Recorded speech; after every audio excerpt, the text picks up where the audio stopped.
चलिए फटाक से शुरू करते हैं। आ गए बहुपद सीखने, आ जाओ सिखा दूंगा।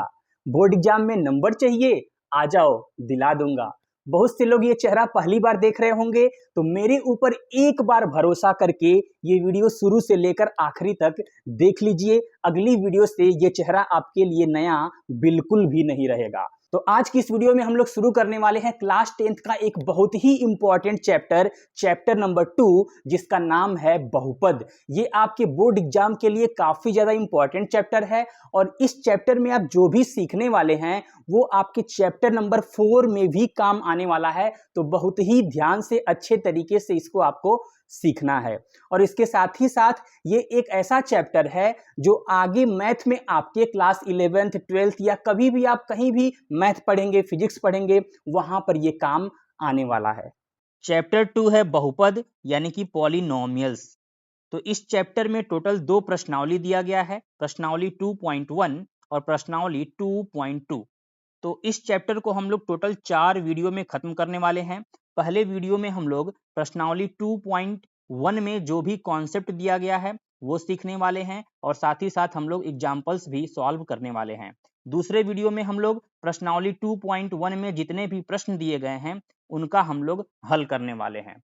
और ठीक ऐसे ही प्रश्नावली 2.2 के लिए हम लोग क्या करेंगे, तीसरे वीडियो में कॉन्सेप्ट और एग्जाम्पल देखेंगे और सबसे लास्ट यानी कि चौथे पार्ट में हम लोग प्रश्नावली 2.2 में जितने प्रश्न दिए गए हैं उनको हम लोग हल करने वाले हैं।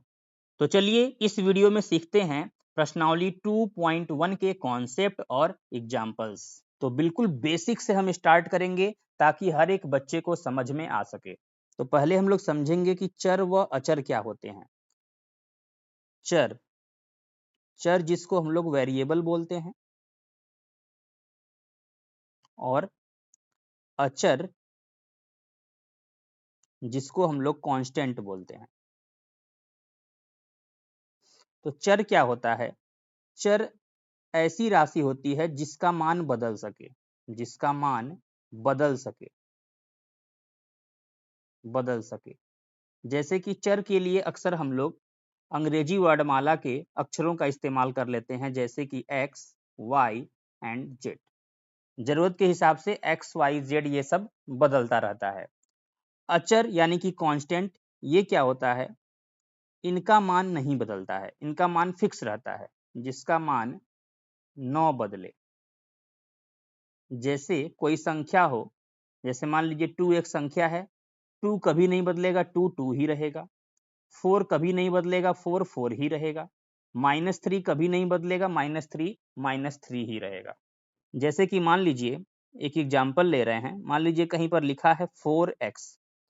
तो 4x में ये जो 4 है ये कभी नहीं बदलेगा, ये 4 ही रहेगा। तो ये 4 इसमें है अचर यानी कि कांस्टेंट। और ये जो x है ये जरूरत के हिसाब से बदल सकता है, तो ये है चर। जैसे कि यदि हम लोग x की जगह पे 1 ले लें तो 4x क्या हो जाएगा? अब देखिए 4 नहीं बदलेगा, 4 तो 4 ही रहेगा, x बदल जाएगा, ये हो जाएगा 4 में 1 का गुणा करेंगे 4। ऐसे ही x को हम बदल सकते हैं अपने अनुसार। x को अगर हम 2 ले लें तो ये 4x क्या हो जाएगा भाई? 4 अभी भी नहीं बदला क्योंकि 4 कांस्टेंट है, x बदल जाएगा, तो 4 दूना 8। तो यहाँ पर x बदल रहा है बार बार, तो x चर है और 4 फिक्स हो चुका है तो वो अचर है। अब कई बार अचर में भी हम लोग अंग्रेजी वर्णमाला के अक्षरों का इस्तेमाल कर लेते हैं, जैसे कि ABCD इस तरह के लेटर्स। जैसे मान लीजिए कहीं पर ऐसे लिखा है ax², तो भले ही a क्या है हमको पता नहीं है, लेकिन a को हम यहाँ पर अचर की तरह इस्तेमाल कर रहे हैं। a जो भी है वो फिक्स है, लेकिन क्या है हमें पता नहीं है, और x यहाँ पे बदल सकता है, तो x यहाँ पर हो जाएगा चर। जैसे कि यदि यहाँ पर x बराबर 1 ले लें तो क्या हो जाएगा भाई? ax² में a तो a ही रहेगा, नहीं बदलेगा, x की जगह 1 हो जाएगा, तो 1 का स्क्वायर 1 यानी कि a हो जाएगा। ऐसे ही अगर x की जगह 2 ले लें तो ax² क्या हो जाएगा? a तो a ही रहेगा, x की जगह पे हमने 2 लिख दिया, तो 2 का स्क्वायर हो जाएगा 4, 4a। अब हम लोग सीखेंगे कि एक चर वाले बहुपद क्या होते हैं, यानी कि पॉलिनोमियल्स इन वन वेरिएबल। तो देखिए ये कुछ इस प्रकार का रूप होता है, अचर गुणे चर का घात पूर्ण संख्या। अब चर के ऊपर जो भी घातांक होगा वो एक पूर्ण संख्या होगा। पूर्ण संख्या, पूर्ण संख्या आपको पता होगा, पूर्ण संख्या बोले तो 0 1 2 3 4 5 6 7 8 9 10 इस तरह के नंबर्स। जैसे कि अगर हम ऐसे लिख दें 3x टू द पावर 4, यहाँ पर 3 अचर है तो अचर गुणे x चर है, चर का घात यहाँ पर क्या है, पूर्ण संख्या। सबसे मेन बात यही होती है कि यही आपको देखना होता है कि यहाँ पर जो घातांक है वो पूर्ण संख्या है या नहीं है। अचर यहाँ पर कुछ भी हो सकता है, इससे बहुत ज्यादा मतलब नहीं है। बस आपको ये देखना है कि जो ये घातांक है, जो चर का घातांक है वो पूर्ण संख्या होना जरूरी है। तो 3x पावर 4 ये हो जाएगा एक बहुपद, और ये एक चर वाला बहुपद है क्योंकि इसमें केवल एक ही चर है x। 2x to the power -3। अब इसमें देखिए यहाँ पर जो घातांक है वो पूर्ण संख्या नहीं है, इसलिए ये बहुपद नहीं है। 5x, देखिए 5x का मतलब है 5x टू दी पावर 1, तो 1 यहाँ पर पूर्ण संख्या है इसलिए ये बहुपद हो जाएगा।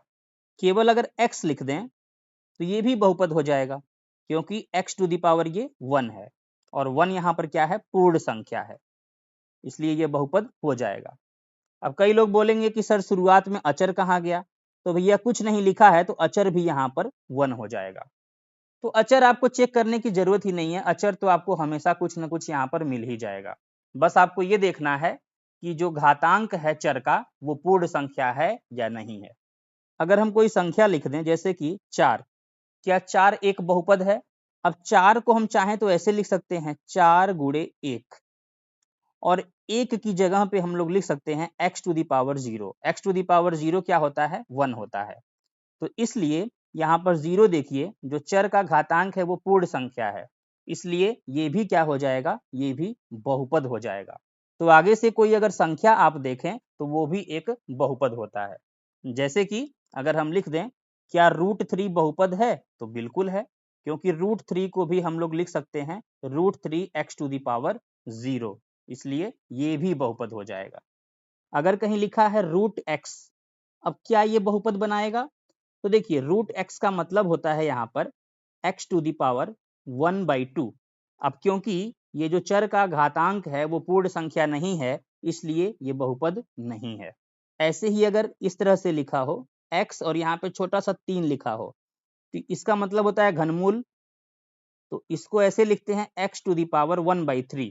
अब यहाँ भी 1/3 पूर्ण संख्या नहीं है, इसलिए ये बहुपद नहीं हो सकता। अब देखिए ऐसे जोड़ के भी लिखा हो सकता है 5x² प्लस 3x माइनस 2, क्या ये बहुपद बनाएगा? तो देखिए हर जगह आपको चेक करना पड़ेगा, यहाँ भी चेक करना पड़ेगा, अब प्लस के बाद 3x लिखा है यहाँ भी चेक करना पड़ेगा, और यहाँ पर -2 लिखा है यहाँ भी चेक करना पड़ेगा। तो देखिए यहाँ पर 5x² में यहाँ पर x का घात 2 है, तो यहाँ पर तो चल जाएगा। सेम ऐसे ही यहाँ पर 3x वाले में x टू दी पावर 1 है, तो यहाँ भी चल जाएगा क्योंकि ये भी पूर्ण संख्या है। और अभी अभी हमने आपको बताया था कि अगर कोई संख्या लिखा है तो वो भी बहुपद होता है, क्योंकि यहाँ पर हम चाहें तो x टू दी पावर 0 लिख सकते हैं, तो 0 भी यहाँ पर पूर्ण संख्या होता है। इसलिए हम कुल मिला जुला कर बोल सकते हैं कि ये जो भी लिखा हुआ है ये भी एक बहुपद है। अब अगर हम ऐसे लिख दें 3x² minus x to the power -2, क्या ये बहुपद बनाएगा? तो देखिए ये जो 3x² है यहाँ पर तो 2 है, 2 एक पूर्ण संख्या है, यहाँ पर कोई दिक्कत नहीं है, लेकिन साथ में ये भी लिखा हुआ है x टू दी पावर -2। अब यहाँ पर गलत हो गया, ये पूर्ण संख्या नहीं है, इसलिए ये बहुपद नहीं है।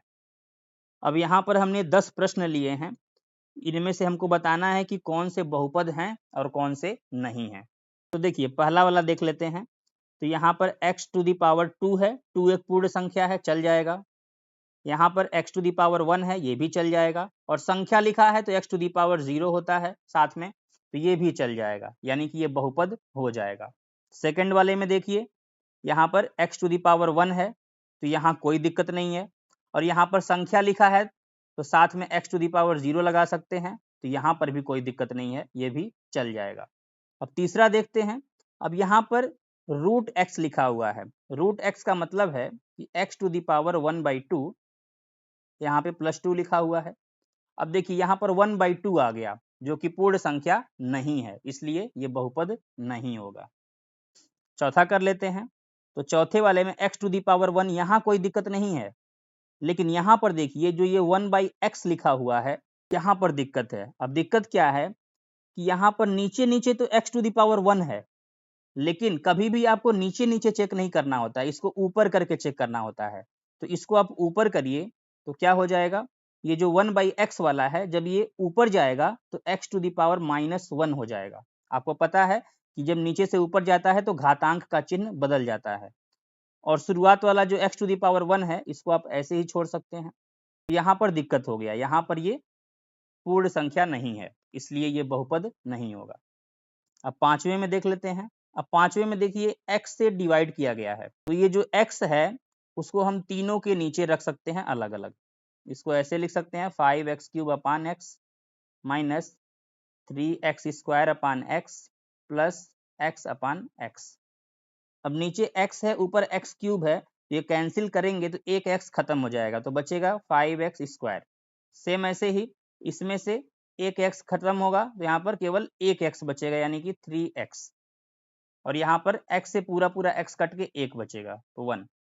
तो इसमें देखिए x टू दी पावर यहाँ पर 2 है, तो ये पूर्ण संख्या है, x टू दी पावर 1 ये भी पूर्ण संख्या है, और ये संख्या है, संख्या में आप x टू दी पावर 0 लगाकर लिख सकते हैं, तो इसलिए ये बहुपद हो जाएगा। अब छठवां देख लेते हैं। अब देखिए ये 1 अपान करके लिखा हुआ है, अगर हम नीचे वाला पूरा पूरा देखें तो नीचे वाला तो बहुपद बन रहा है, लेकिन अभी हमने आपको क्या बताया कि नीचे नीचे नहीं चेक करना होता है, हमेशा ऊपर करके चेक करना होता है। तो अगर आप इस पूरे को ऊपर लेकर जाएंगे, अब क्योंकि पूरा एक साथ है तो पूरा एक साथ ऊपर जाएगा, तो ये ऐसे हो जाएगा 3x² - 2x + 1 और पूरे पर -1। तो यहाँ से किसी भी तरीके से सॉल्व करके ये बहुपद नहीं बन पाएगा। सतवां देख लेते हैं। अब सतवें में देखिए नीचे है x टू दी पावर -3, तो ऊपर जाएगा तो x टू दी पावर +3 हो जाएगा, और -√2x लिखा हुआ है। तो यहाँ पर 3 है पूर्ण संख्या, तो कोई दिक्कत नहीं है, यहाँ पर x टू दी पावर 1 कोई दिक्कत नहीं है, इसलिए ये हो जाएगा आपका बहुपद। हमने आपको बताया था कि संख्या में कोई दिक्कत नहीं होता है, कोई भी अगर संख्या लिख रहे हैं तो वो एक बहुपद बना देगा। तो ये 8वां 9वां 10वां तीनों ही क्या है, बहुपद है। हमने यहाँ पर एक बहुपद लिया है px, 3x² - 2x + 4। अब देखिए ये px का क्या मतलब है, px का मतलब है कि x में बहुपद, यहाँ पर जो भी लिखा है वो x में लिखा है। अगर हम ऐसे लिख दें y + 3 और यहाँ पर कुछ लिखना चाहें py लिख सकते हैं, py मतलब y में बहुपद, या ऐसे भी लिख सकते थे qy यानी कि y में बहुपद। ऐसे ही अगर लिख दें t - 2, अब ये t में बहुपद बनाएगा, तो ऐसे लिख सकते हैं pt करके। तो जिस भी वेरिएबल में बहुपद होता है उसी हिसाब से उसको लिख सकते हैं। तो हमको बताने हैं कि इस बहुपद के पद क्या क्या हैं, यानी कि इस पॉलिनोमियल के टर्म्स क्या क्या हैं। ये 3x² यहाँ तक ये गुणा में है, जहां तक गुणा में होता है वो एक साथ माना जाता है, तो ये हुआ एक पद 3x²। अब जहां पर प्लस या माइनस आ जाता है बीच में, वहीं से पद अलग हो जाता है, जैसे कि ये -2x, ये पूरा एक साथ माना जाएगा, तो चिन्ह के साथ आपको लिखना है, तो दूसरा पद हो जाएगा -2x, हमेशा चिन्ह के साथ लिखना है। फिर से प्लस आ गया तो +4, तीसरा पद कौन सा है, 4। अब बताना है कि इसमें पदों की संख्या कितनी है, यानी कि नंबर ऑफ टर्म्स कितने हैं, तो गिन सकते हैं 1, 2 और 3, तो इसमें टोटल 3 पद हैं। अब बताना है कि इसमें x² का गुणांक क्या है, यानी कि कोफिशिएंट ऑफ x² क्या है।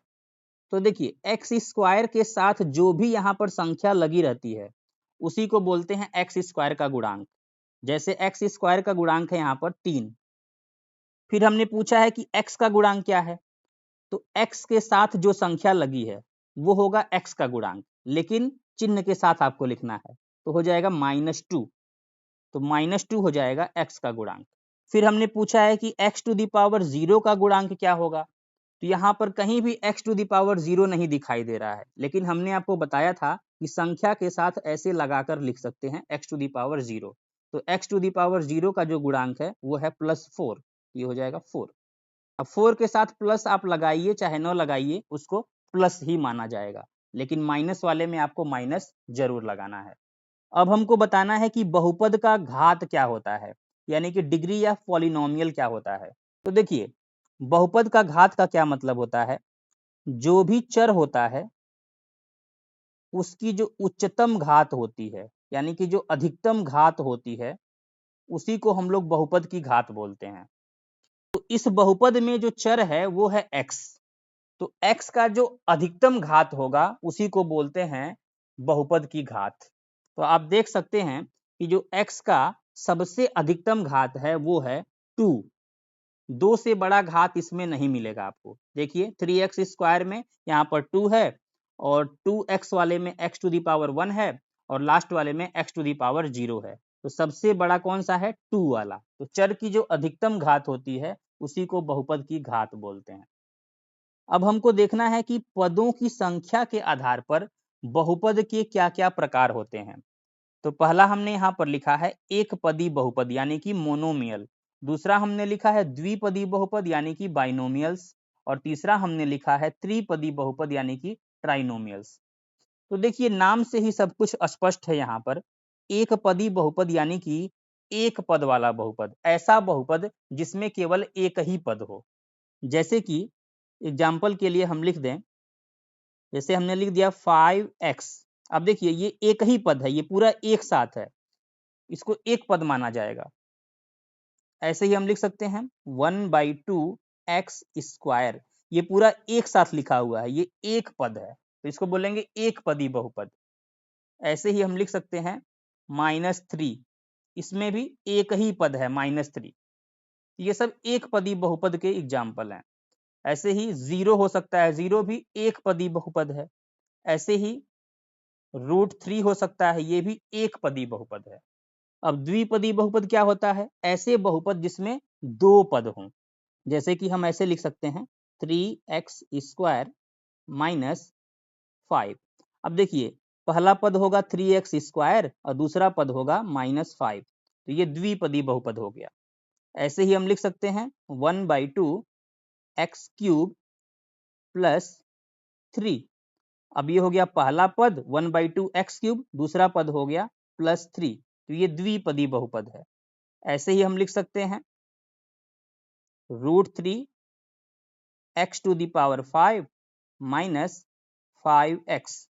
अब देखिए पहला पद है √3x⁵ और दूसरा पद है -5x। त्रिपदी बहुपद यानी कि जिसमें तीन पद हों, जैसे कि 5x² - 3x + 2। अब देखिए पहला पद है 5x², दूसरा पद है -3x, तीसरा पद है +2, तो इसमें तीन पद हैं, इसके इसलिए बोलेंगे त्रिपदी बहुपद।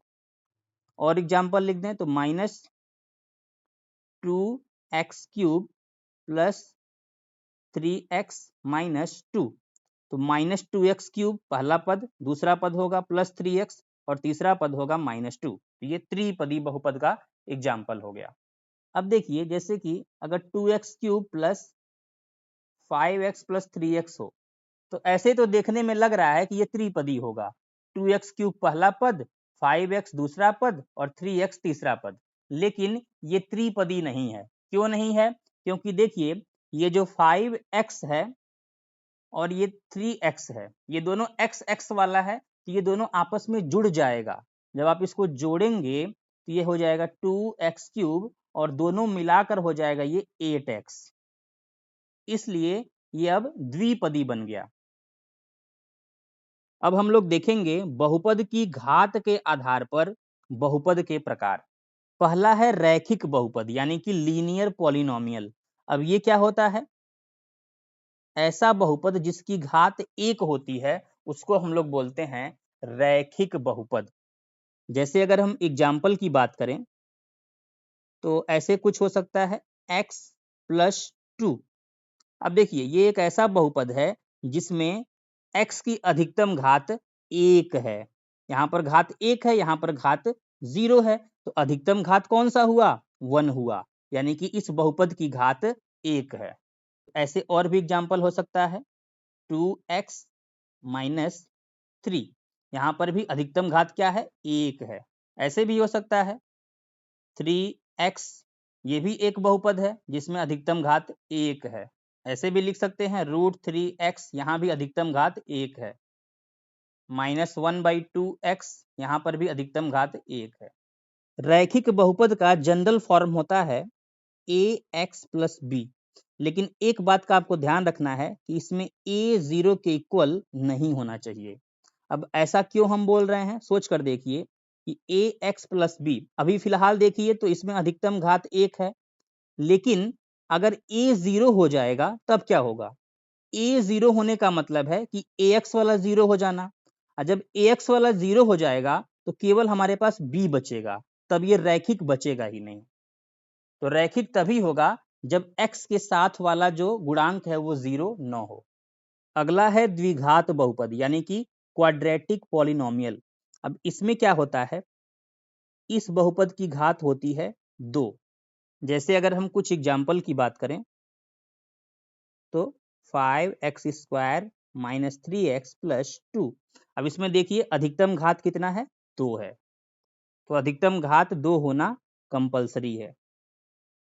जैसे 3x² प्लस 5, इसमें भी अधिकतम घात 2 है, केवल ऐसे अकेले भी हो सकता है 3x², यहाँ भी अधिकतम घात 2 है।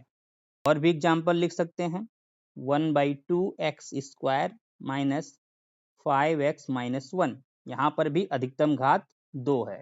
अब इसका अगर हम लोग जनरल फॉर्म लिखें, ये कुछ ऐसा होगा ax² plus bx plus c। अब इसमें भी x² के साथ वाला गुणांक 0 नहीं होना चाहिए, क्योंकि अगर a 0 हो जाएगा, अब सोच कर देखिए कि ax² plus bx plus c में अगर a वाला 0 हो जाएगा तब ये द्विघात बचेगा ही नहीं, तब ये कुछ ऐसा बचेगा bx प्लस c, अब ये द्विघात नहीं रहा।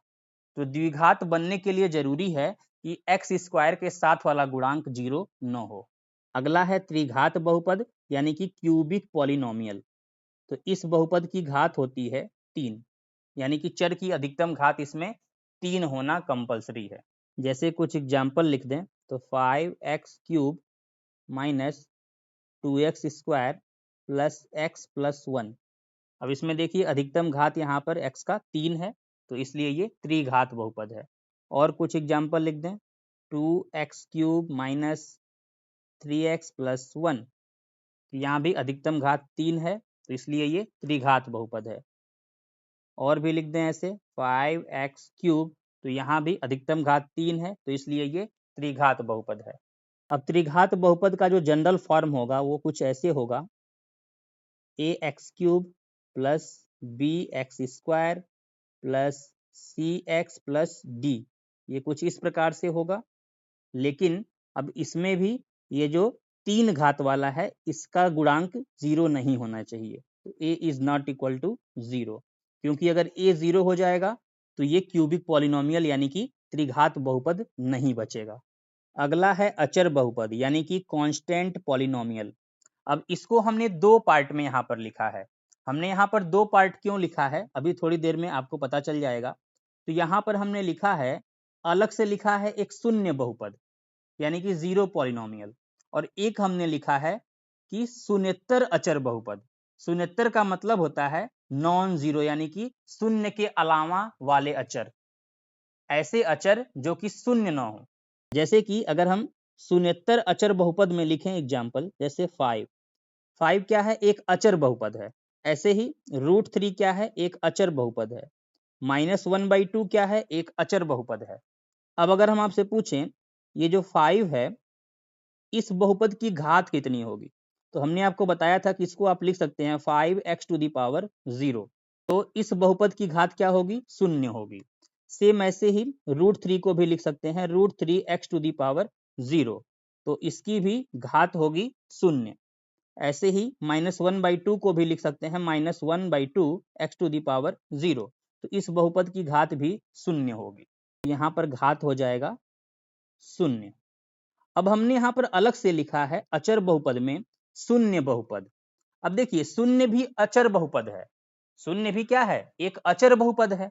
शून्य एक कांस्टेंट है, लेकिन शून्य को अलग रखे हैं। अब ये अलग रखने के पीछे एक रीजन है, क्योंकि देखिए शून्य एक ऐसी संख्या है जिसको अगर हम ऐसे लिख दें 0x, या इसको लिख दें 0x², या ऐसे लिख दें 0x³, या ऐसे लिख दें 0x⁴।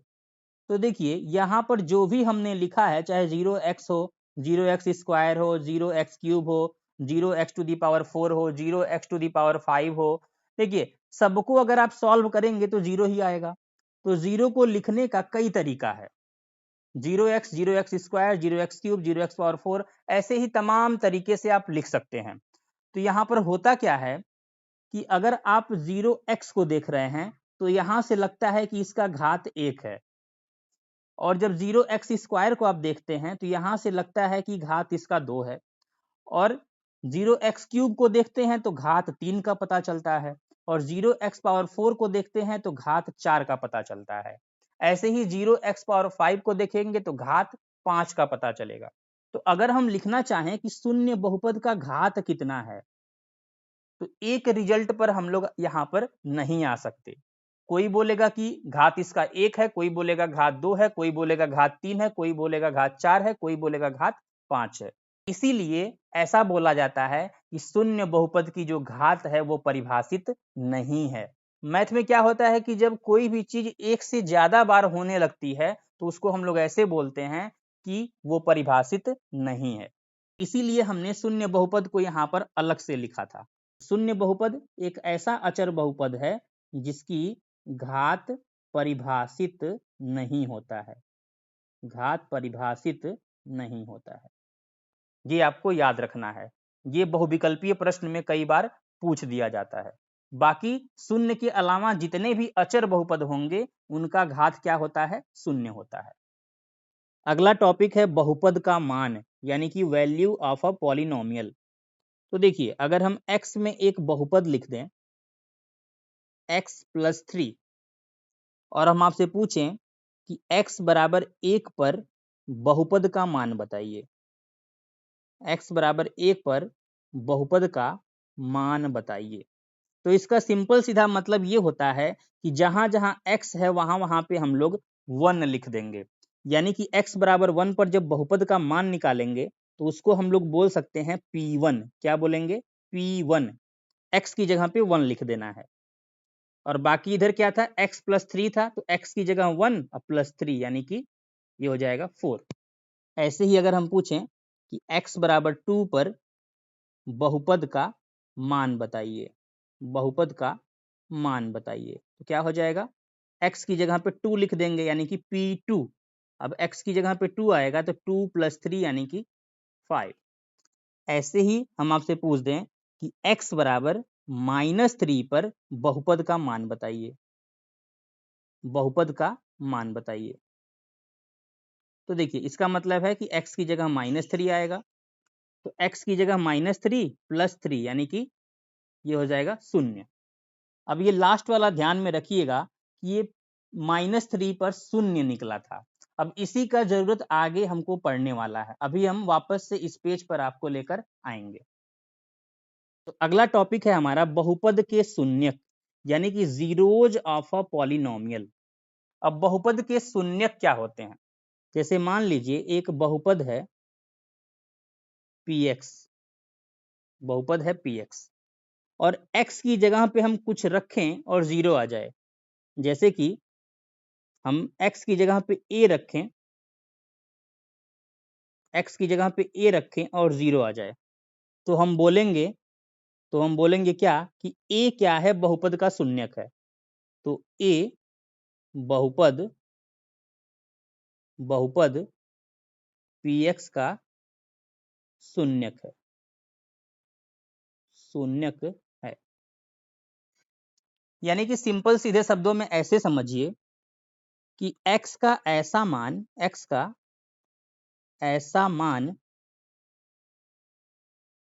जिस पर बहुपद px का मान शून्य हो जाए बहुपद का शून्यक कहलाता है। बहुपद का शून्यक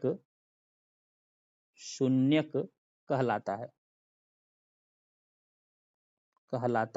है।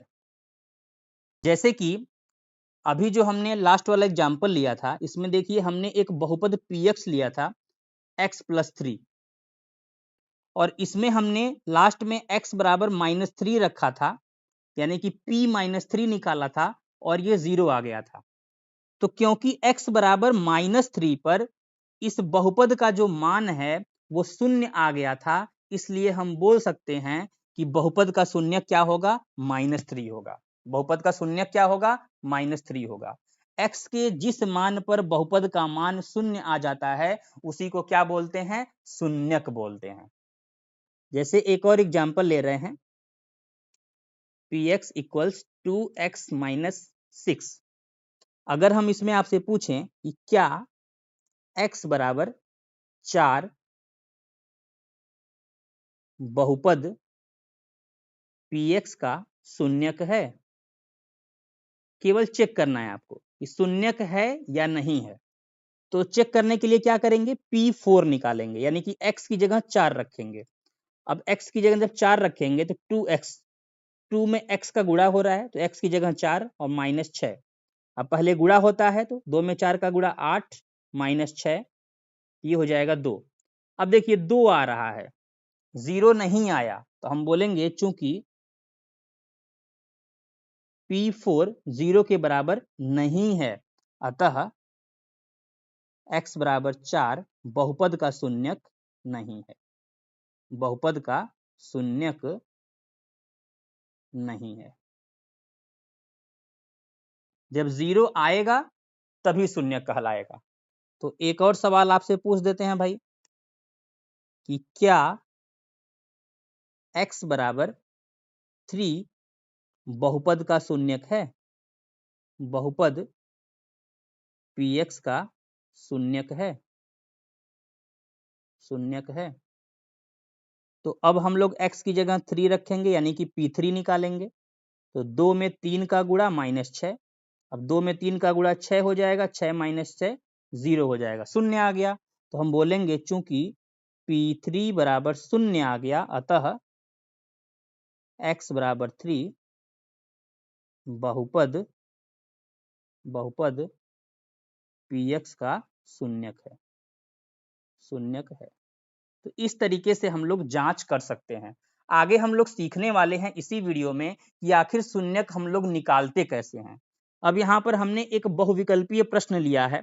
इसमें हमने पूछा है कि निम्न में से कौन बहुपद x² - 5x - 6 के शून्यक हैं। यहाँ पर हमने 4 ऑप्शन दिया है, A, B, C और D। तो यहाँ पर हर एक ऑप्शन में जोड़े में नंबर लिखा हुआ है, यानी कि 2-2 नंबर यहाँ पर लिखा हुआ है। तो वही ऑप्शन सही होगा जिसमें दोनों ही शून्यक हो जाएं। देखिए कुछ बहुपद ऐसे होते हैं जिसका केवल एक ही शून्यक होता है, कुछ ऐसे भी बहुपद होते हैं जिनका कोई शून्यक होता ही नहीं है, और कुछ ऐसे भी बहुपद होते हैं जिनके 2 शून्यक, 3 शून्यक, 4 शून्यक, 5 शून्यक ऐसे भी होते हैं। तो आगे हम लोग सीखने वाले हैं कि कैसे हम लोग पता करेंगे कि किस बहुपद के कितने शून्यक होंगे, वो आगे की चर्चा है। फिलहाल हम लोग इस प्रश्न को कर लेते हैं। वैसे हम लोग इसी वीडियो में आगे सीखने वाले हैं कि आखिर शून्यक डायरेक्ट कैसे हम लोग निकालेंगे, लेकिन फिलहाल हम लोग ऑप्शन के जरिए चेक करके बताएंगे कि कौन सा ऑप्शन सही होगा। तो पहले ऑप्शन में 3 और -2 है, तो किसी एक पर चेक कर लेते हैं। 3 पर चेक कर लेते हैं। तो देखिए यहाँ पर क्या लिखा है, x² - 5x - 6। अब इसमें x की जगह पे 3 रखना है, तो 3 स्क्वायर माइनस 5 इंटू 3 माइनस 6। अब 3 स्क्वायर होता है 9 और ये हो जाएगा 5 में 3 का गुणा 15 और यहाँ पर -6। -15 -6 मिलाकर हो जाएगा -21 और 9 पहले से था। अब 9 में से 21 घटाएंगे तो 0 तो नहीं आएगा, इसलिए ये 3 तो शून्यक नहीं हो सकता। जब 3 शून्यक नहीं होगा तो ये वाला ऑप्शन होगा ही नहीं, तो ऑप्शन ए गलत है। हमने एक चेक किया, एक हुआ ही नहीं, तो दूसरा चेक करने की जरूरत नहीं है। अब सेकेंड ऑप्शन में -1 का चेक कर लेते हैं। तो -1 का स्क्वायर माइनस 5 इंटू एक्स की जगह -1 -6। तो -1 का जब स्क्वायर करेंगे तो ये +1 हो जाएगा और यहाँ पर माइनस माइनस का मल्टीप्लाई होके +5 हो जाएगा और लास्ट में है -6। अब 1 + 5 हो जाएगा 6 -6 यानी कि 0। अब देखिए -1 वाला तो सही हो गया, लेकिन ऑप्शन को तभी सही मानेंगे जब दूसरा वाला भी सही हो। अब -6 के लिए हम लोग चेक कर लेंगे। तो x की जगह -6 का स्क्वायर माइनस 5 इंटू एक्स की जगह -6 -6। अब -6 का स्क्वायर हो जाएगा प्लस का 36 और ये हो जाएगा माइनस माइनस के मल्टीप्लाई से +30 और -6 है। अब देखिए 36 और 30 जोड़ेंगे तो बहुत बड़ा नंबर आ जाएगा, ये हो जाएगा भैया आपका 66 -6। तो ये 0 तो कभी आने वाला नहीं है, यानी कि बी वाला ऑप्शन गलत है। अब देखिए सी वाले ऑप्शन में -1 पे तो हमने पहले भी चेक किया था, सही था। अब 6 पर चेक कर लेंगे। तो x की जगह 6, 5 इंटू 6 -6। अब 6 का स्क्वायर 36, ये हो जाएगा 5 6 के 30, अब -6 है तो 36 और दोनों माइनस वाला मिला के -36, 36 -36 0 हो जाएगा, यानी कि अब -1 और 6 दोनों सही हो गया, यानी कि सी वाला ऑप्शन सही होगा। अब सी वाला सही हो गया तो डी वाला चेक करने की जरूरत नहीं है। अब हम लोग रैखिक बहुपद के शून्यक ज्ञात करना सीखेंगे। तो शून्यक क्या होता है? x का ऐसा मान जिस पर ये बहुपद शून्य हो जाए। x का ऐसा मान जिस पर ये बहुपद शून्य हो जाए। तो इस बहुपद को शून्य कर लेंगे, इस बहुपद को शून्य कर लेंगे और चेक करेंगे कि किस x पर ये शून्य आ रहा है। तो देखिए अब 3 को जब इस साइड लेकर जाएंगे तो +3 हो जाएगा, चिन्ह बदल जाएगा। तो यही क्या है? यही शून्यक है। यहाँ पर शून्यक क्या निकला? यहाँ पर शून्यक निकला 3। अब सेकेंड वाला भी शून्यक निकालने के लिए इस बहुपद को 0 के बराबर करेंगे, 0 के बराबर करेंगे तो -x बराबर, अब ये √2 दूसरे साइड जाएगा तो -√2। अब दोनों साइड माइनस है तो माइनस को हटा सकते हैं, तो x बराबर √2। तो यही हो जाएगा शून्यक। तो इसका शून्यक क्या बना? इसका शून्यक बना √2। अब तीसरा कर लेंगे 3x + 6 के लिए। 3x + 6 बराबर 0। तो 3x बराबर, अब 6 जाएगा दूसरे साइड तो -6 हो जाएगा। अब 3 जाएगा नीचे, -6/3, तो x बराबर हो गया -2। तो यहाँ पर शून्यक कितना निकला? यहाँ पर शून्यक हो गया -2। अब चौथा कर लेते हैं। -3x + 5 = 0। -3x बराबर, अब 5 दूसरे साइड जाएगा तो -5। अब दोनों साइड माइनस है तो हटा सकते हैं, तो x बराबर हो जाएगा 5/3। तो यहाँ पर शून्यक क्या हो गया? यहाँ पर शून्यक हो गया 5/3। अब ax + b के लिए कर लेते हैं। तो ax + b बराबर 0। तो ax बराबर, b दूसरे साइड जाएगा तो -b। अब x निकालेंगे तो -b/a। लेकिन देखिए a नीचे है तो a यहाँ पर 0 के बराबर नहीं हो सकता, क्योंकि अगर a 0 हो जाएगा तो ये अपरिभाषित हो जाएगा। यहाँ पर शून्यक क्या हुआ भाई? यहाँ पर शून्यक हो गया -b/a। अब छठवें के लिए कर लेते हैं। तो 3x बराबर 0, जब x निकालेंगे तो 3 जाएगा नीचे, 0/3। अब 0/3 का मतलब 0 होता है, तो यहाँ पर शून्यक हो जाएगा, यहाँ पर शून्यक हो जाएगा 0। अब सीखना है द्विघात बहुपद के शून्यक ज्ञात करना। अब यहाँ से आपको बहुत ही अच्छे तरीके से ध्यान देना है। तो देखिए, जिसका शून्यक निकालना है उसको हम लोग 0 के इक्वल कर लेंगे। अब इसके बाद इसको सॉल्व करने के लिए इसका हमको गुणनखंड करना पड़ेगा। अब गुणनखंड करने के लिए आपको यहाँ पर इन दो संख्याओं पर ध्यान देना पड़ेगा। एक ऐसी संख्या जिसके साथ x नहीं है यानी कि 6, और एक ऐसी संख्या जो x के साथ लगी हुई है यानी कि 5। और इसके साथ ही साथ आपको इस 6 के चिन्ह को भी ध्यान में रखना पड़ेगा। ये चिन्ह है यहाँ पर प्लस।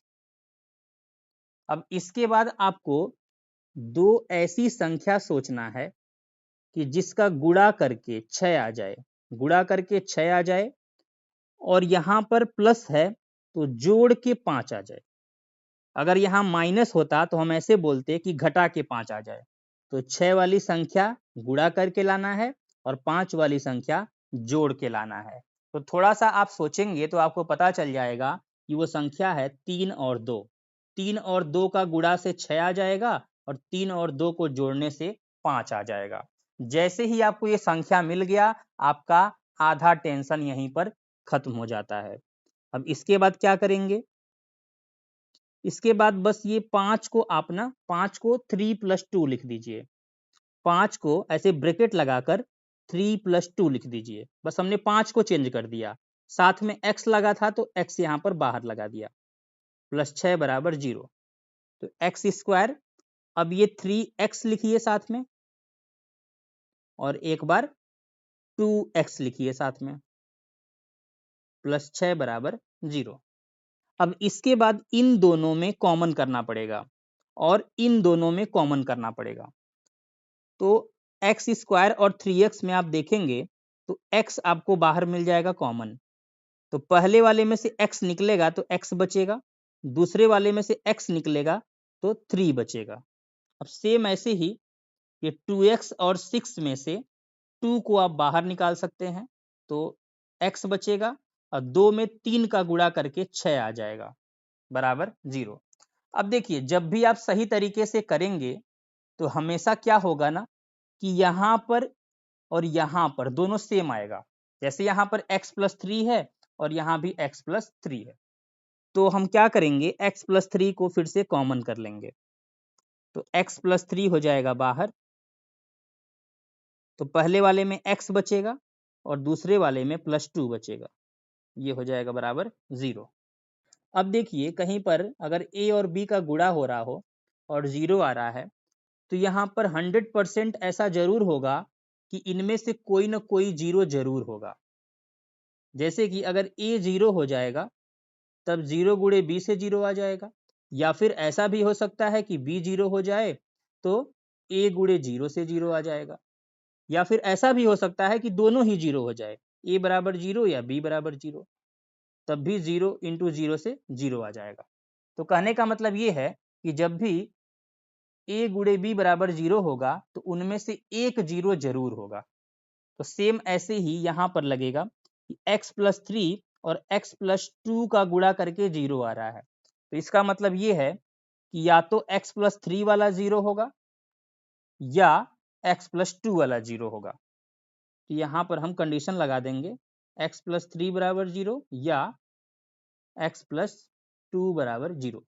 तो यहाँ से आ जाएगा x = -3 और यहाँ से आ जाएगा x = -2।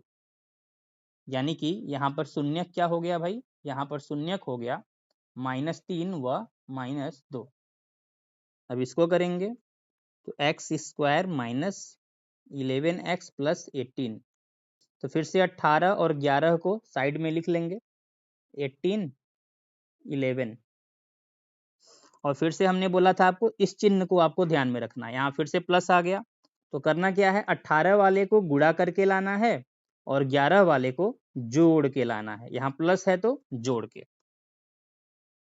तो अब दो ऐसी संख्या सोचिए कि गुणा करके 18 आ जाए और जोड़ के 11 आ जाए। तो थोड़ा सा सोचेंगे तो आपको मिल जाएगा कि 9 में 2 का गुणा करने से 18 और 9 में 2 जोड़ेंगे तो 11। तो ये 0 के बराबर कर देंगे। x² माइनस, अब 11 की जगह पे लिख देंगे 9 + 2। 9 प्लस 2 और साथ में x लगा देंगे प्लस 18 बराबर 0। अब एक्स स्क्वायर, अब ध्यान रखिएगा ब्रैकेट है तो ये माइनस का भी ध्यान रखिएगा, -9x ऐसे हो जाएगा, और यहाँ से माइनस प्लस है तो मल्टीप्लाई करके माइनस में आएगा, तो -2x प्लस 18 बराबर 0। अब इसमें और इसमें कॉमन कर लेंगे, तो पहले वाले से क्या निकलेगा भाई, x निकलेगा तो x माइनस 9 बचेगा। अब ध्यान रखिएगा जो यहाँ पर आ रहा है वही यहाँ पर भी आने वाला है, बस आपको अब ये देख लेना है कि बाहर क्या आएगा। तो यहाँ से देखिए x तो आपको दिख रहा है यहाँ पर, लेकिन इसका -2 नहीं दिख रहा है, तो -2 बाहर होगा। आप एक बार इसको क्रॉस चेक भी कर सकते हैं। क्रॉस चेक कैसे करेंगे, -2x यहाँ पर है और यहाँ पर ये माइनस माइनस से प्लस हो जाएगा, 2 में 9 का 18 हो जाएगा। या तो आप डायरेक्ट भी ऐसे लिख सकते हैं। डायरेक्ट कैसे लिखेंगे, इन दोनों में -2 को बाहर कर लीजिए। अब जैसे ही माइनस बाहर आता है चिन्ह बदल जाता है, तो यहाँ पर ये -2x था तो अब ये +x बचेगा, और अंदर ये +18 था तो -9 बचेगा। अब x माइनस 9 को कॉमन कर लेंगे, तो x माइनस 9 कॉमन होगा तो बचेगा x, और यहाँ से -2 बराबर 0। तो फिर से कंडीशन लगा देंगे, x माइनस 9 बराबर 0 या x माइनस 2 बराबर 0। यहाँ से आ जाएगा x बराबर 9, यहाँ से आ जाएगा x बराबर 2। तो शून्यक क्या क्या हो जाएंगे, शून्यक हो जाएंगे 9 व 2। अब इसको करेंगे, x square plus 13x minus 30 बराबर 0। 30 को लिख लेंगे, 13 को लिख लेंगे, तो 30 और 13, तो 30 वाले को गुणा करके लाएंगे, और यहाँ पर देखिए इस बार माइनस है, तो इस बार सोचेंगे कि ये घटा कर आ जाए। तो दो ऐसी संख्या सोचना है कि गुणा करके 30 आ जाए और घटा के 13 आ जाए। तो थोड़ा सा सोचेंगे तो आपको मिल जाएगा कि 15 दूना 30 और 15 में से 2 घटाने से 13 आ जाता है। तो क्या करेंगे भाई, एक्स स्क्वायर प्लस, अब 13 की जगह पे लिख देंगे 15 माइनस 2, तो 13 की जगह पे 15 माइनस 2 और x लगा देंगे, -30 बराबर 0। तो एक्स स्क्वायर ये हो जाएगा +15x, और यहाँ से प्लस माइनस से -2x, -30 बराबर 0। अब इसमें और इसमें कॉमन कर लेंगे, तो x कॉमन होगा तो x प्लस 15, इधर -2 कॉमन होगा तो चिन्ह बदल जाएगा x, और 15 दूना 30, यहाँ भी चिन्ह बदलेगा +15। या ऐसे भी कर सकते हैं कि x प्लस 15 आ गया तो x प्लस 15 यहाँ पर लिख दीजिए। अब देख लीजिए कि यहाँ पर क्या बचा हुआ है, तो x के साथ -2 बचा हुआ है, तो -2 बाहर आ जाएगा। अब x प्लस 15 कॉमन हो जाएगा, x प्लस 15 बचेगा x माइनस 2 बराबर 0।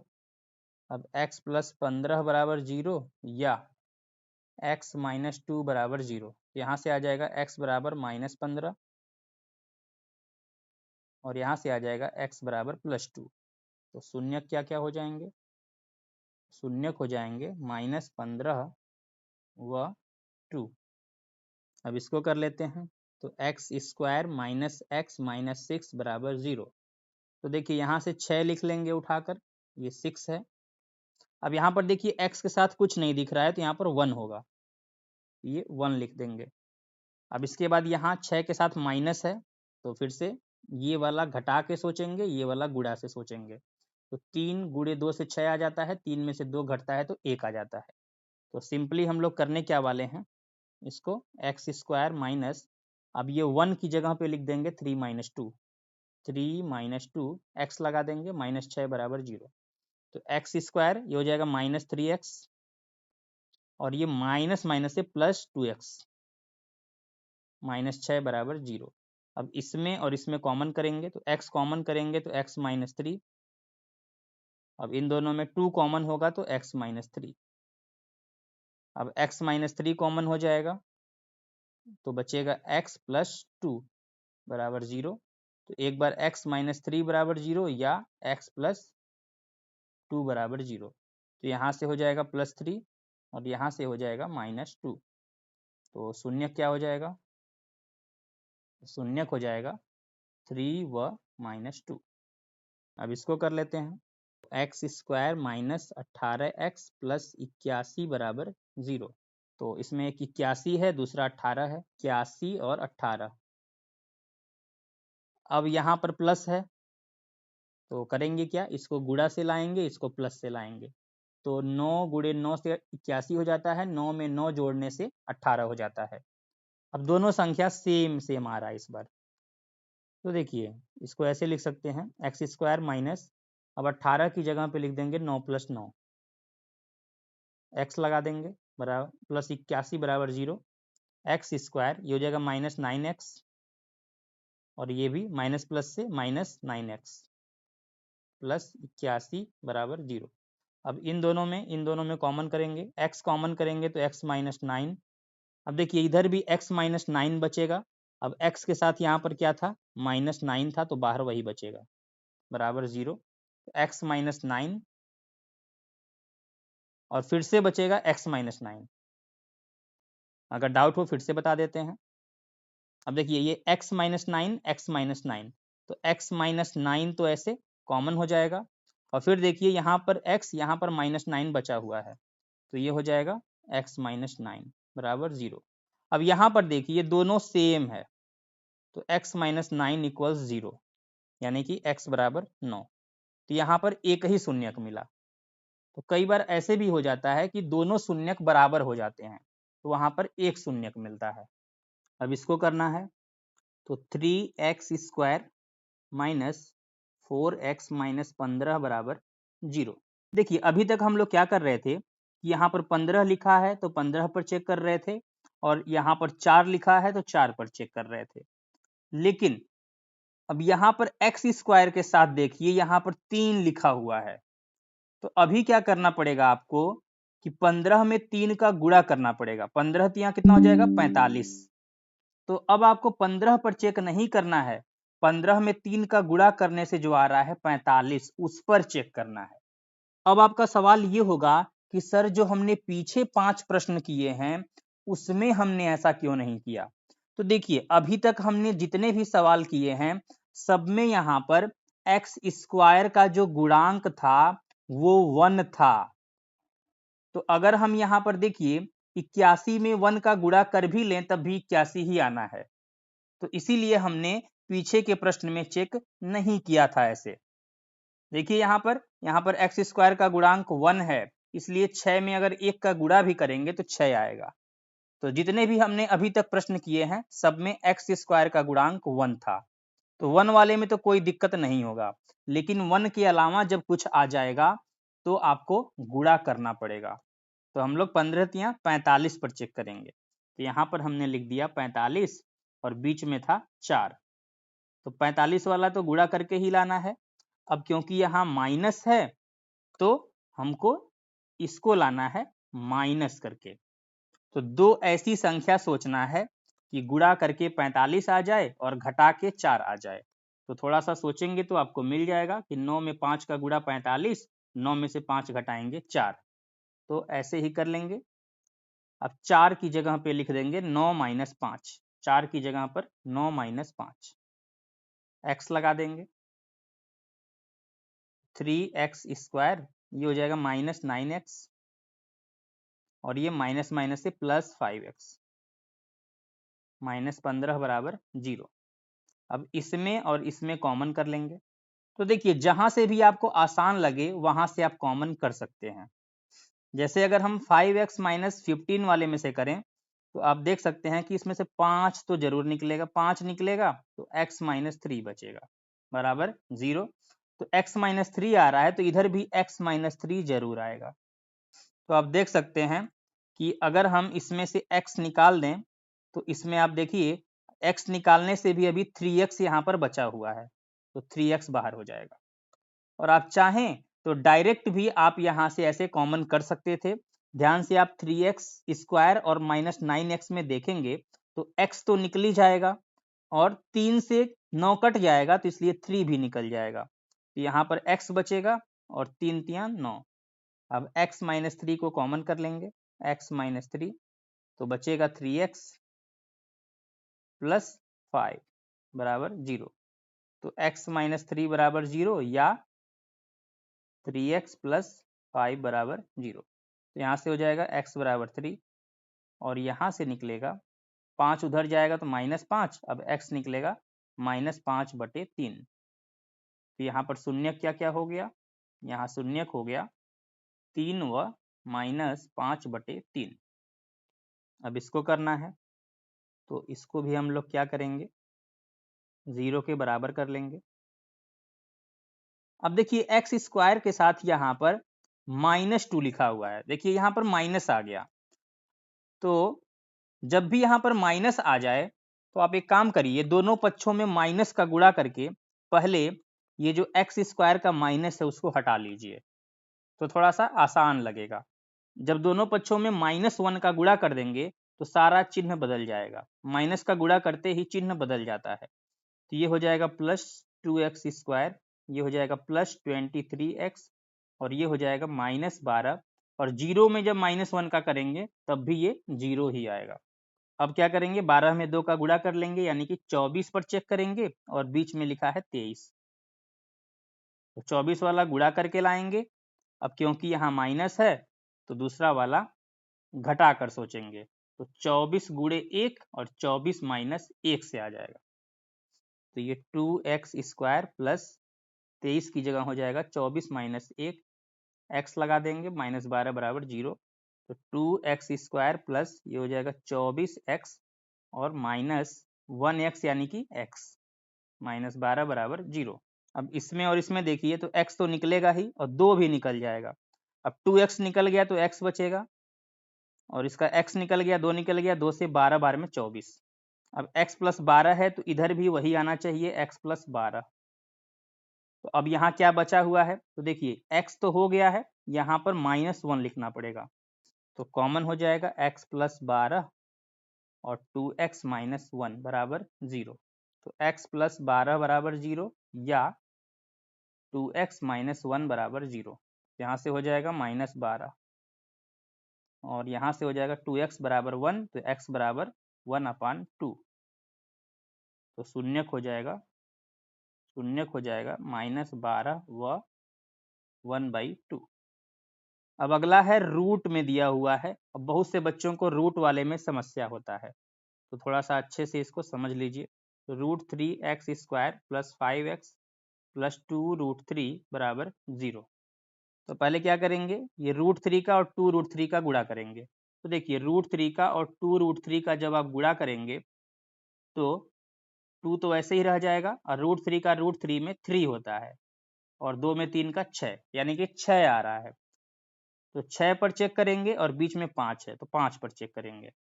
अब क्योंकि यहाँ पर प्लस है तो 5 वाला जोड़ के लाना है और ये तो गुणा से ही लाना है। फिर से 3 गुणे 2 और 3 प्लस 2 से काम हो जाएगा। ये हो जाएगा √3x² प्लस, अब 5 की जगह पे लिख देंगे 3 + 2, 3 + 2x प्लस 2√3 बराबर 0। तो √3x² ये हो जाएगा 3x प्लस 2x प्लस 2√3 बराबर 0। अब देखिए जहां भी आपको आसान लगे वहां से पहले कॉमन कर लीजिए। तो सेकेंड वाले से अगर हम देखें तो 2 दोनों जगह मिल जाएगा, तो 2 को बाहर निकाल लीजिए तो x प्लस √3 बचेगा बराबर 0, और इधर भी x प्लस √3 लिख लीजिए। अब इसमें से x अगर निकाल दिया जाए तो यहाँ पर √3x बाहर लिखना पड़ेगा, तो कॉमन हो जाएगा x प्लस √3 और बचेगा √3x प्लस 2 बराबर 0। तो x प्लस √3 बराबर 0 या √3x प्लस 2 बराबर 0। यहाँ से हो जाएगा -√3, यहाँ से √3x बराबर -2, x बराबर -2/√3। यहाँ पर शून्यक हो जाएगा -√3 व -2/√3। अब इसको कर लेते हैं, इसका गुणा करेंगे तो क्या आएगा भाई, 3√2 का 2√2 में, तो बाहर बाहर का गुणा करेंगे 3 दूना 6 और √2 का √2 में 2, तो 6 दूना 12। तो गुणा में 12 लाना है और क्योंकि यहाँ माइनस है तो घटा के, अब यहाँ पर x के साथ कुछ नहीं दिख रहा है तो 1 लिख सकते हैं। तो यहाँ पर 1 लाना है। तो गुणा से 12 घटा के 1, तो 4 गुणे 3 से 12 और 4 में से 3 घटेगा 1। तो कैसे करेंगे, 3√2x² माइनस, एक बार लिख लेते हैं पहले, 2√2 बराबर 0, तो 3√2x² माइनस लगा देंगे। अब यहाँ पर जो 1 है, 1 की जगह पर लिखेंगे 4 माइनस 3, x लगा देंगे, 2√2 बराबर 0, तो 3√2x² ये हो जाएगा -4x, और ये माइनस माइनस से प्लस 3x, माइनस 2√2 बराबर 0। अब देखिए यहाँ पर कुछ नहीं समझ में आ रहा है कि कॉमन क्या करें, तो यहाँ से कर लीजिए। अब इसमें देखेंगे तो कुछ भी कॉमन आपको नज़र नहीं आ रहा है, तो यहाँ पर क्या करेंगे, जैसे है वैसे ही लिख लेंगे 3x माइनस 2√2, और बाहर कुछ नहीं है तो आप 1 लिख सकते हैं। अब जो यहाँ पे आ रहा है वही यहाँ पर लिख दीजिए, 3x माइनस 2√2। अब देखिए अंदर है 3x, तो अब देख लेंगे इसमें से क्या क्या बचा हुआ है। तो 3 तो अंदर है, √2 बाहर होगा, और x² में से x तो अंदर है लेकिन एक x बाहर भी होगा। तो इस प्रकार से हम लोग लिख सकते हैं। अब ये सही है कि नहीं है चेक करने के लिए √2x का 2√2 में गुणा करके भी आप देख सकते हैं। तो अगर हम √2x का 2√2 में गुणा कर दें, 2 तो ऐसे ही है, और √2 का √2 में होगा तो 2 आ जाएगा, और x है यानी कि 4x। तो देख सकते हैं ऊपर भी 4x लिखा हुआ है। तो इस तरह से आप क्रॉस चेक भी कर सकते हैं। तो कॉमन कर लेंगे 3x माइनस 2√2, और बचेगा √2x प्लस 1 बराबर 0। तो 3x माइनस 2√2 बराबर 0, या √2x प्लस 1 बराबर 0। यहाँ से आ जाएगा 3x बराबर 2√2, या x बराबर 2√2 अपान 3, और इधर से आ जाएगा √2x बराबर -1, तो x बराबर -1 अपान √2। यहाँ से शून्यक हो जाएगा,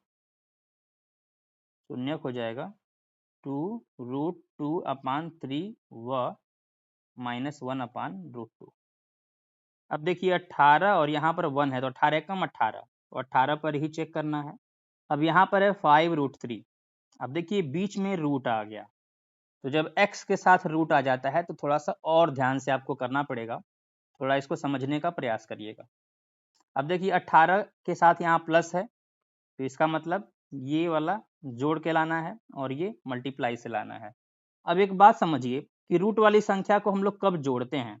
जैसे मान लीजिए 2√3 लिखा है और प्लस 7√3 लिखा है, तो अगर √3 वाली संख्या है तो हम लोग साथ में 2 जोड़ देंगे तो हो जाएगा 9√3। इस तरह से कर सकते हैं। लेकिन अगर कहीं पर ऐसे हो 2√3 और 5√2, अब इसको अगर आपस में मिलाना हो तो हम लोग नहीं मिला सकते। कब मिला सकते हैं, कब जोड़ सकते हैं, कब घटा सकते हैं, जब दोनों जगह रूट में सेम होगा। तो इसी से यहाँ से आपको अंदाजा ये लगाना है। अब क्योंकि जोड़ के आपको 5√3 लाना है, इसलिए चाहे कुछ भी हो इसमें √3 तो जरूर होगा, और दूसरा वाला चाहे कुछ भी हो उसमें भी √3 जरूर होगा। कोई भी संख्या है उसके साथ √3 जरूर होगा, और गुणा करके लाना था तो आगे कुछ भी हो √3 जरूर होगा। अब देखिए जब √3 का √3 में गुणा करेंगे तो 3 आ जाएगा, √3 का √3 में गुणा करेंगे तो 3 आ जाएगा। और आपको पता है अब 3 आ चुका है, तो 3 में 6 का गुणा करने से 18 आता है। क्या होता है, 3 में 6 का गुणा करने से 18 आता है। तो हमको दो ऐसी संख्या सोचना है कि गुणा करके 6 आ जाए, क्योंकि 3 तो बन ही चुका है, और यहाँ पर सोचना है कि 5 आ जाए, जोड़ के 5 आ जाए। तो फिर से वही संख्या भाई, 3 दूना 6 और 3 + 2 5। तो इस तरीके से हमको पता कर लेना है। तो कर लेते हैं, x² माइनस 5√3x प्लस 18 बराबर 0। अब क्या करेंगे, x² माइनस, अब 5√3 की जगह पे लिख देंगे इसको 3√3 प्लस 2√3, 3√3 प्लस 2√3 और x लगा देंगे प्लस 18 बराबर 0। x², अब ये माइनस 3√3x हो जाएगा, और यहाँ से भी माइनस 2√3x हो जाएगा प्लस 18 बराबर 0। अब जहां से भी आसान लगे कॉमन कर लीजिए। अब पहला वाला ज़्यादा आसान लग रहा है तो x बाहर कर लेंगे, तो x माइनस 3√3 बचेगा। अब यही सेम चीज यहाँ पर बचना चाहिए, x माइनस 3√3। अब अंदाजा लगाएंगे भाई कि इसमें से x तो आ चुका है, तो -2√3 बाहर रहेगा। बस इस तरीके से हमको चेक कर लेना है। अब x माइनस 3√3 बाहर हो जाएगा, तो x माइनस 2√3 बचेगा बराबर 0। अब x माइनस 3√3 बराबर 0 या x माइनस 2√3 बराबर 0। यहाँ से हो जाएगा x बराबर 3√3 और यहाँ से हो जाएगा x बराबर 2√3। तो शून्यक क्या क्या हो जाएंगे भाई? तो शून्यक हो जाएंगे 3√3 व 2√3। अब इसको करते हैं, तो 3x square plus 6√3x minus 7 बराबर 0। फिर से 7 में 3 का गुणा करेंगे तो 21 आ जाएगा और बीच में है 6√3, इसको लिख लेते हैं। अब यहाँ पर माइनस है तो इसका मतलब इसको घटा के सोचेंगे और इसको गुणा से सोचेंगे। तो फिर से यहाँ पर √3 ये बता रहा है कि कुछ भी हो दोनों संख्याओं में √3 तो जरूर आएगा। अब √3 के आगे चाहे कुछ भी हो और घटा के लाना है। अब √3 के आगे क्या है अभी पता करेंगे। यहाँ भी √3 आगे कुछ भी हो, यहाँ भी √3 आगे कुछ भी हो। अब √3 में √3 का गुणा करेंगे तो 3 आ जाएगा और 3 में 7 का गुणा करने से 21 आता है, तो अभी 7 बचा हुआ है, तो यहाँ से गुणा करके 7 लाना है और यहाँ से घटा के 6 लाना है। तो सिंपल सी बात है, एक जगह 7 होगा एक जगह 1 होगा, 7 एक कम 7 और 7 में से 1 जाएगा 6। और √3 के पहले 1 लिखा है तो 1 को लिखने की आवश्यकता भी नहीं है। हम इसको ऐसे लिख सकते हैं 3x स्क्वायर प्लस, अब 6√3 की जगह लिख सकते हैं 7√3 माइनस 1√3 यानी कि √3, x लगा देंगे और ऐसे कर देंगे। तो 3x स्क्वायर प्लस ये हो जाएगा 7√3x और माइनस √3x माइनस 7 बराबर 0। अब इसमें और इसमें जहाँ से आसान लगे कॉमन कर लीजिए। तो बाद वाले में से अगर हम करें तो -1 को बाहर निकाल दे रहे हैं, माइनस निकाल देंगे दोनों का चिन्ह बदल जाएगा, तो √3x प्लस 7 हो जाएगा। और यही अगर हम इधर लिख दें √3x प्लस 7, अब हम यहाँ से या फिर यहाँ से देख लेंगे कि क्या कुछ अंदर नहीं है, जो अंदर नहीं है वो बाहर लिखना पड़ेगा।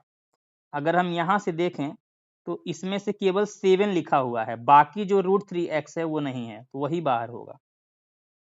और यहाँ से आप वेरीफाई कर सकते हैं कि √3 का √3 में होगा तो 3 आ जाएगा, x का x में होगा तो x स्क्वायर आ जाएगा। तो इस तरीके से जहां से भी आपको आसान दिखे वहां से आप बना लीजिए। तो कॉमन हो जाएगा √3x प्लस 7 √3x माइनस 1 बराबर 0। तो √3x प्लस 7 बराबर 0 या √3x माइनस 1 बराबर 0। यहाँ से आ जाएगा √3x बराबर -7 यानी कि x बराबर -7 अपान √3 और यहाँ से हो जाएगा √3x बराबर 1, तो x बराबर 1 अपान √3। तो शून्यक क्या क्या हो जाएंगे? तो शून्यक हो जाएंगे -7 अपान √3 व 1 अपान √3।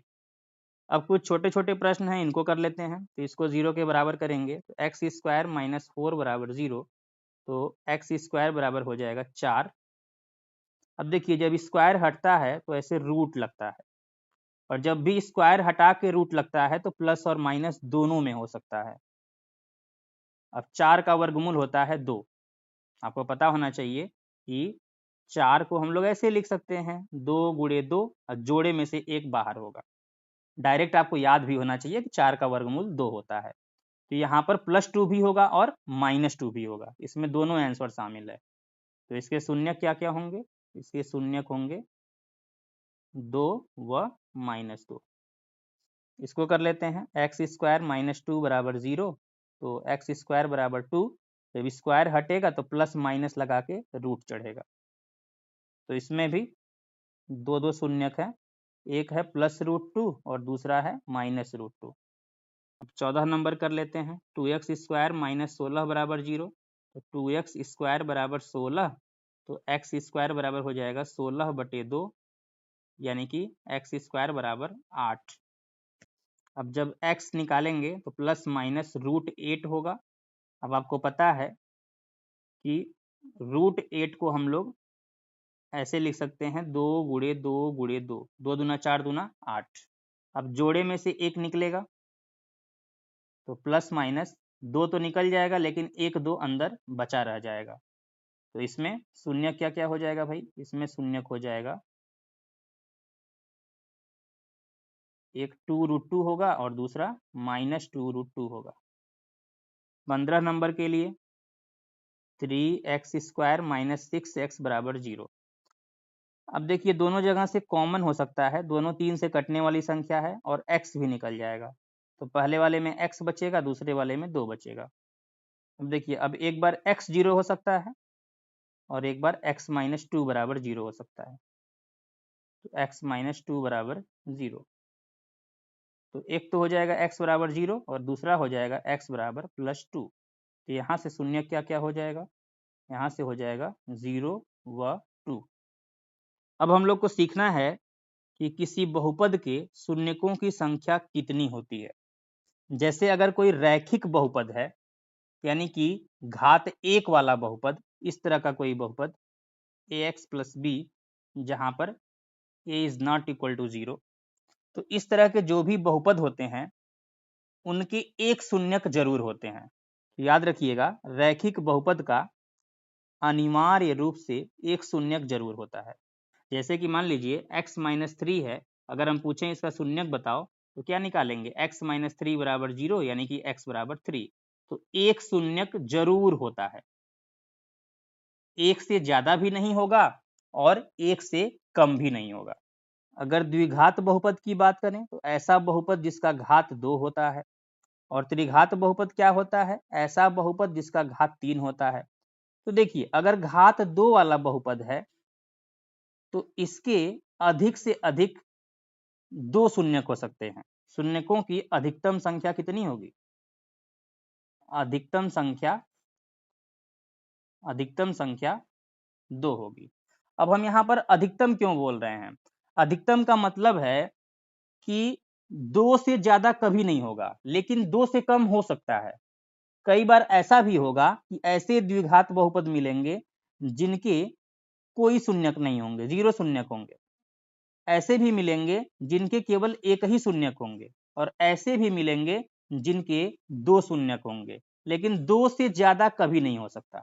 सेम ऐसे ही अगर घात 3 वाला कोई बहुपद है, यानी कि त्रिघात बहुपद है, तो इसमें भी यही नियम लागू होता है कि शून्यकों की जो अधिकतम संख्या होगी, अधिकतम संख्या वो 3 होगी। ठीक इसी प्रकार से अगर 4 घात वाला कोई बहुपद है तो उसमें शून्यकों की अधिकतम संख्या 4 होगी। अभी हमने जो द्विघात बहुपद के शून्यक निकाले थे उसमें आप देखेंगे कि ज्यादातर प्रश्न में 2-2 शून्यक निकल रहे थे। ज्यादातर प्रश्न में क्या था कि 2-2 शून्यक निकल रहा था, चाहे कोई भी आप देख लीजिए। लेकिन इसी में एक प्रश्न हमने आपको ऐसा भी बताया था जिसमें केवल एक ही शून्यक था, जैसे ये वाला प्रश्न। ये वाले प्रश्न में केवल एक ही शून्यक है। तो 2 से ज्यादा कभी नहीं हो सकता, लेकिन 2 से कम हो सकता है। ऐसा भी हो सकता है कि उसके एक भी शून्यक न निकलें। अगला टॉपिक है बहुपद के शून्यकों का ज्यामितीय अर्थ। ग्राफ से संबंधित पढ़ना है, तो ग्राफ के बारे में आपको थोड़ा सा इतना जानकारी होना चाहिए कि देखिए, इसको बोलते हैं x अक्ष, इसको बोलते हैं y अक्ष। ये होता है मूल बिंदु, यहीं से दूरी चलना शुरू करते हैं। राइट साइड में हम लोग प्लस में लिखते हैं, लेफ्ट साइड में माइनस में, ऊपर की तरफ प्लस में और नीचे की तरफ माइनस में। अब देखिए, अगर हम किसी बहुपद का ग्राफ बनाएं, मान लीजिए एक बहुपद है, उसका ग्राफ कुछ इस प्रकार से आ रहा है, और मान के चल रहे हैं कि यहां से यहां तक ये 1 यूनिट है और इधर भी ये 1 यूनिट है, और इस बिंदु का नाम दे रहे हैं बिंदु ए। ये जो x अक्ष पे ये बिंदु है, बिंदु ए, और इधर ये x अक्ष पर जो बिंदु है वो बिंदु बी।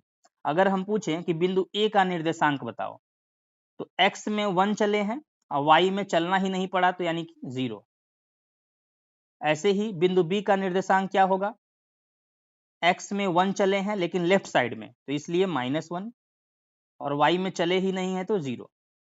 आपको पता होना चाहिए कि x अक्ष पर हमेशा y क्या होता है, शून्य होता है।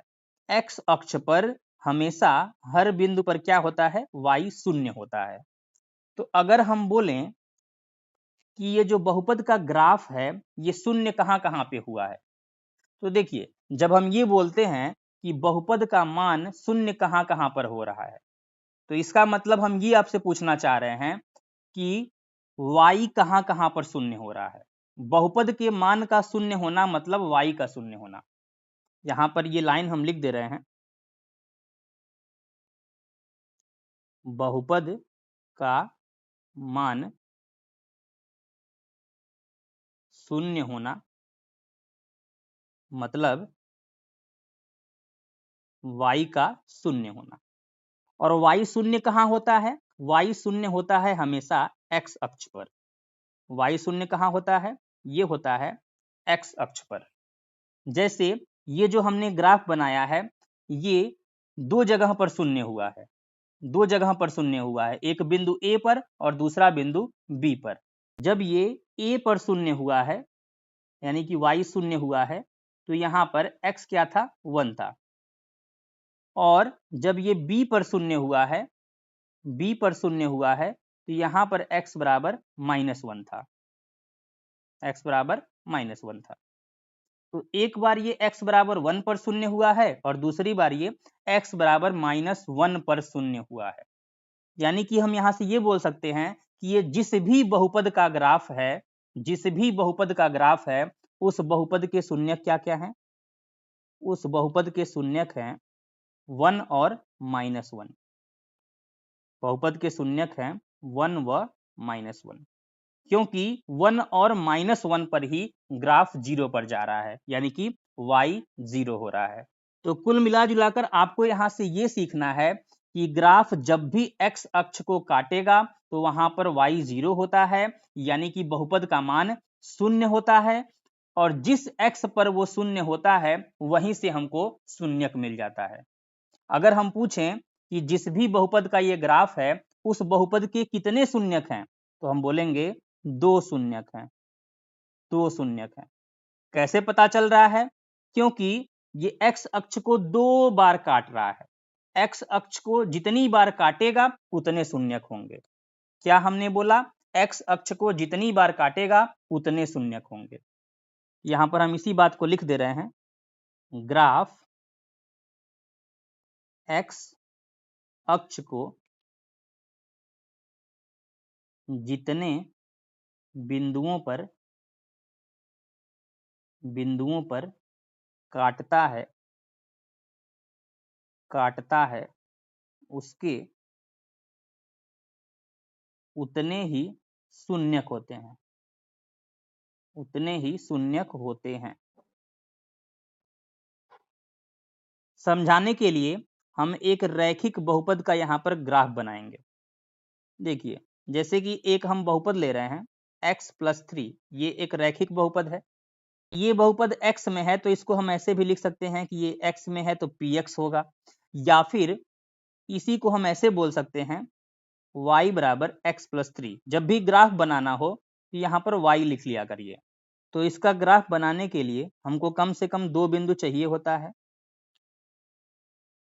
कम से कम 2 बिंदु चाहिए इसका ग्राफ बनाने के लिए। अगर हम x की जगह पे 0 ले लें तो y बराबर हो जाएगा 3। और ऐसे ही दूसरे बिंदु के लिए अगर हम y की जगह 0 ले लें तो 0 बराबर x + 3 यानी कि x बराबर -3। तो अगर y 0 होगा तो x होगा -3। तो बिंदु क्या बनेगा, पहले x वाला 0,3 और यहाँ से -3,0। अब देखिए इसका अगर हम ग्राफ खींचें क्या होगा, ये रहा x अक्ष, ये रहा y अक्ष।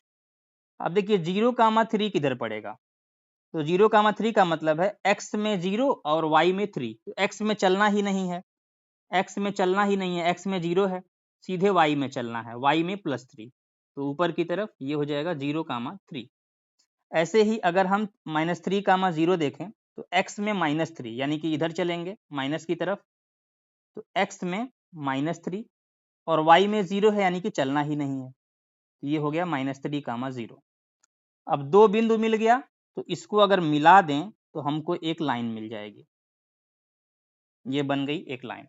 तो सबसे पहले आप यहाँ से ये समझिए कि किसी भी रैखिक बहुपद का जो ग्राफ आता है वो एक स्ट्रेट लाइन होता है, यानी कि सरल रेखा होती है। अब जब भी आप रैखिक बहुपद का ग्राफ बनाएंगे तो एक सरल रेखा मिलेगा जो x अक्ष को एक बिंदु पर जरूर काटेगा। जैसे यहाँ पर ये रेखा काट रहा है -3, 0 पर। अब ये -3, 0 क्या बता रहा है भाई कि x बराबर -3 पर y बराबर क्या है, 0 है। y बराबर 0 यानी कि बहुपद का मान 0 है। देखिए y बराबर 0 का मतलब क्या है, y बराबर 0 का मतलब है कि इस बहुपद का मान 0 हो जाना। ये बहुपद का मान 0 होना और y का 0 होना दोनों बात एक ही है। तो यानी कि y 0 कब हुआ, इस बहुपद का मान 0 कब हुआ, जब x बराबर -3 है।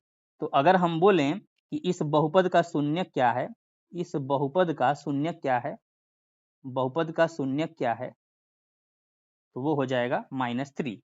आप ऐसे भी निकाल कर देख सकते हैं कि अगर x + 3 है, इसका हम अगर शून्य पूछें तो बराबर 0 करेंगे और निकालेंगे तो -3 आएगा।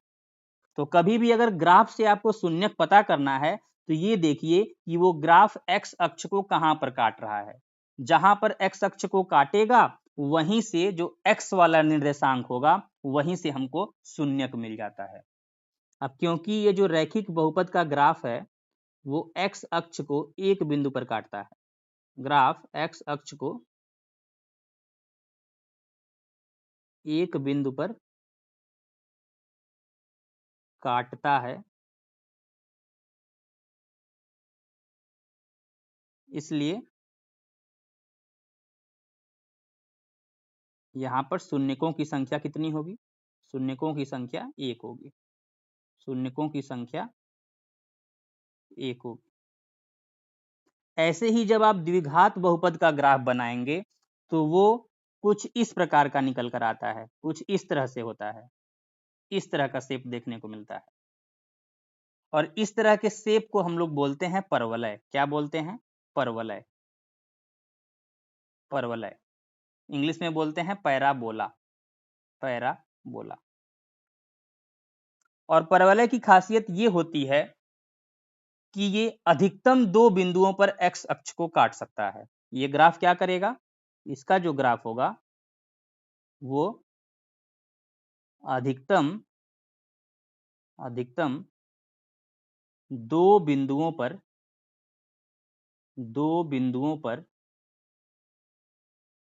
x अक्ष को काटता है।